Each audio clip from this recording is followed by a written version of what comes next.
সম্মানিত অডিয়েন্স, আপনি যদি আপনার ব্রেন সম্বন্ধে জানতে পারেন তাহলে আপনি অবাক হয়ে যাবেন। বিদেশিদের একটা গবেষণা অনুযায়ী আজকে আপনাদের জন্য একটা পরিসংখ্যান বের করছি। আমরা যারা বাঙালি, আমরা কতটুকু আমাদের ব্রেনকে আমরা ইউজ করতে পেরেছি এবং আমাদের ব্রেন আর বাকি কতটুকু আছে।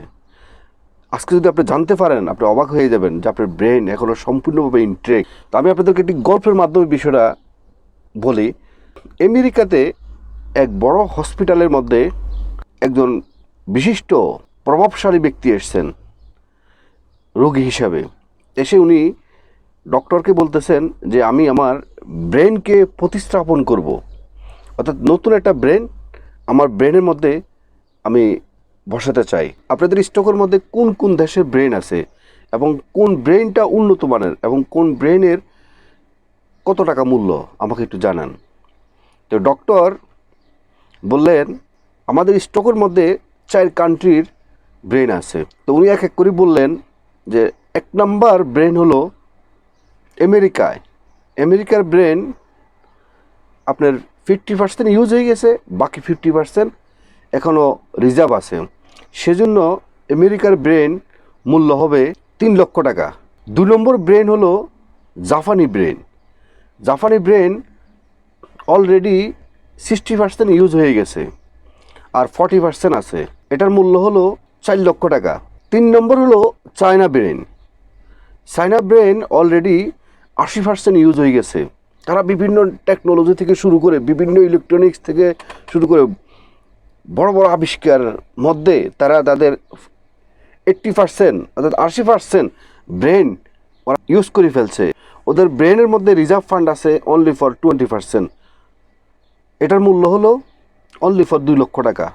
আর সর্বশেষ যে ব্রেনটা আছে এটার অত্যন্ত গুরুত্বপূর্ণ একটা ব্রেন, সেটা হলো বাংলাদেশি ব্রেন। বাংলাদেশি ব্রেন, বাঙালি ব্রেন মাত্র 10% ইউজ হয়েছে আর বাকি আছে 90%। তো সে দৃষ্টিকোণ থেকে বাঙালির ব্রেন সম্পূর্ণভাবে ইনটেক আছে। এখন আপনি ইচ্ছা করলে ওই ইনটেক ব্রেনটি আপনার ব্রেনের মধ্যে প্রতিস্থাপন করতে পারেন। উনি বলল যে এটার মূল্য কত? তো ডক্টরে বলল এটার মূল্য হলো 10 লক্ষ টাকা। তখন ওই রুগী হেসে বলল যে বাংলাদেশকে তো আমি চিনি না, এটা কোন দেশে, এটা কোথায়, এটার এত মূল্য কেন, এরা ব্রেনকে কেন ইউজ করেনি? তখন ওই ডক্টরে বলল যে যারা বাঙালি তারা তাদের ব্রেনকে ইউজ না করে তারা নিজেদেরকে পরিশ্রম করতে, লেবারি দিতে তারা পছন্দ করে, স্বাচ্ছন্দ্য বোধ করে। অন্যের উপরে নির্ভরশীল হতে তারা পছন্দ করেন। অলসতার মধ্যে তারা জীবনযাপন কাটাতে পছন্দ করেন এবং কমফোর্ট জোনের মধ্যে থাকতে তারা পছন্দ করেন এবং তারা রিস্কের জীবনে যেতে চায় না এবং তারা আবেগী হয়।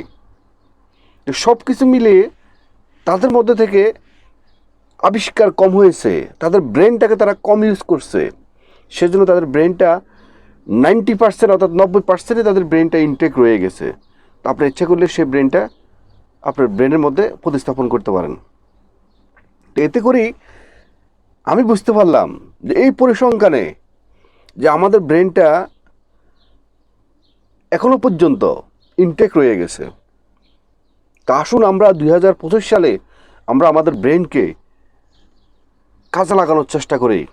হয়তো বা আমরা চীনের মতো হতে পারবো না, কোরিয়ার মতো হতে পারবো না, আমেরিকার মতো হতে পারবো না, জাপানের মতো হতে পারবো না, চীনের মতো হতে পারবো না, কিন্তু আমাদের মধ্যে একটা সম্ভাবনাময় আছে। আমরা নিজেদেরকে নতুন করে আবিষ্কার করতে পারি। সেজন্য আমরা আমাদের ব্রেনকে 2025 সালে নতুন উদ্যোগে নতুন পরিকল্পনা নিয়ে আমরা আমাদের ব্রেনকে কাজে লাগিয়ে আমরা আমাদের জীবনকে সাকসেস করব এবং আমাদের জীবনে নতুন একটা দিগন্ত আমরা দেখতে চাই। ব্রেনকে কিভাবে ইনটেক না রেখে এটাকে কিভাবে ইউজ করবেন, সৃষ্টিকর্তা প্রত্যেকটা মানুষকে ব্রেন দিয়েছেন ইউজ করার জন্য, ইউজ করে নিজেকে আবিষ্কার করার জন্য, নিজেকে এস্টাবলিশ করার জন্য, নিজেকে অনেক উপরে নিয়ে যাওয়ার জন্য। তাহলে আমরা কেন ব্রেনটাকে ইউজ করব না? আপনাকে ব্রেন ইউজ করার জন্য আমি আপনাদের কিছু ফর্মুলা আপনাদেরকে দিয়ে দিই। তাহলে আপনি আপনার ব্রেনকে সঠিকভাবে আপনি কাজে লাগাতে পারবেন। 1 নম্বরে কথা খুব কম বলার চেষ্টা করবেন, খুব প্রয়োজন না হলে কথা বলবেন না।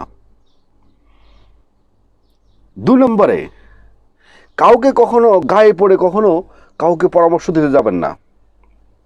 কারণ কাউকে আজকে গায়ে পড়ে পরামর্শ দিলে হয়তো আপনি তাকে ভালো সঠিক একটা পরামর্শ দিয়েছেন, কিন্তু এটা ফ্রি দেওয়ার কারণে তার কাছে এটা মূল্য থাকবে না। তো সুতরাং কখনো কাউকে ফ্রি পরামর্শ দেওয়ার বা গায়ে পড়ে কখনো পরামর্শ দিতে যাবেন না। আবেগকে কন্ট্রোল করুন। আমাদের বাংলাদেশি মানুষের বা বাঙালিদের এটা বৈশিষ্ট্য হলো আমরা আবেগকে কন্ট্রোল করি। বিদেশিরা কখনো আবেগকে কখনো কন্ট্রোল করে না। আমরা বাংলাদেশিরা আমরা যারা বাঙালি আমরা কি করি, যখন বন্ধুবান্ধব নিয়ে ধরো 8-10 জন বন্ধুবান্ধব নিয়ে আমরা কোনো রেস্টুরেন্টে খেতে গেছি, পকেট থেকে কিন্তু টাকা একজনে দিবে, বাকি 9 জনে কিন্তু দিবে না। এটা কিন্তু আবেগের খেলা। আবেগের বেলায় বেশে আমরা এই কাজটা করি। বিদেশিরা কিন্তু এই কাজটা করে না। বিদেশিরা যত ঘনিষ্ঠই হোক, যত কাছের বন্ধুবান্ধব হোক, তারা যখন একসাথে কত রেস্টুরেন্টে খেতে যাবে তখন সবাই আলাদা আলাদা অর্ডার করবে, আলাদা আলাদা সবাই টাকা দিবে, কিন্তু যাওয়ার সময় একসাথে একই গাড়িতে করে চলে যাবে। কিন্তু খাওয়ার সময় আলাদা আলাদা একই টেবিলে বসবে, আলাদা আলাদা খাবে, আলাদা আলাদা আপনার টাকা পেড করবে। এবং প্রত্যেকটা বিষয় আমি জাস্ট আপনাদেরকে একটা খাওয়ার বিষয় দিয়ে উদাহরণ দিলাম। বিদেশিরা কখনো আবেগকে কখনো প্রশ্রয় দেয় না। তো সুতরাং আবেগকে কন্ট্রোল করুন এবং সোশ্যাল মিডিয়া থেকে বেরিয়ে আসার চেষ্টা করুন।